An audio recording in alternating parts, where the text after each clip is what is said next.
સનાતન સંસ્કૃતિનું ગૌરવ સમાન મંદિર એટલે કે સ્વામિનારાયણ મંદિર જે અબુધાબીની ધરા ઉપર નિર્માણ થઈ ચૂક્યું છે અને 14 તારીખે તેમાં મૂર્તિ પ્રતિષ્ઠા મહોત્સવ એ થવા જઈ રહ્યો છે। પણ આ મંદિર જે આખું તૈયાર થઈ ગયું છે એમાં સર્વ ધર્મ સમભાવ એ આપણને જોવા મળે છે। તો કે કેવી રીતના એ સર્વ ધર્મ સમભાવ આપણને જોવા મળે છે? તો કે આ જે મંદિર બની રહ્યું છે એની ભૂમિદાન કરનાર કોણ છે? તો કે મુસ્લિમ શાસક। મંદિર નિર્માણ કોણ કરી રહ્યું છે? તો કે BAPS સ્વામિનારાયણ સંસ્થા। મુખ્ય આર્કિટેક્ટ તો એ છે કેથોલિક ખ્રિસ્તી। પ્રોજેક્ટ મેનેજર તો એ શીખ છે। ફાઉન્ડેશન ડિઝાઇનર એ કોણે તૈયાર કરી છે? તો કે બૌદ્ધ છે। કન્સ્ટ્રક્શન કંપની તો એ પારસી છે અને ડિરેક્ટર એ જૈન છે।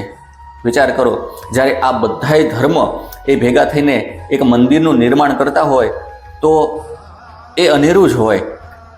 ખાસ આ તમે મારા વિડીયોના માધ્યમથી તમે આ ખાલી મંદિરના એ તમે દર્શન કરો, એની ડિઝાઇનના દર્શન કરો, કેટલું સુંદર લાગે છે। ભવિષ્યમાં જ્યારે મોકો મળશે ત્યારે અચૂકથી આપણે ત્યાં બધાય એ જઈશું। નમસ્કાર।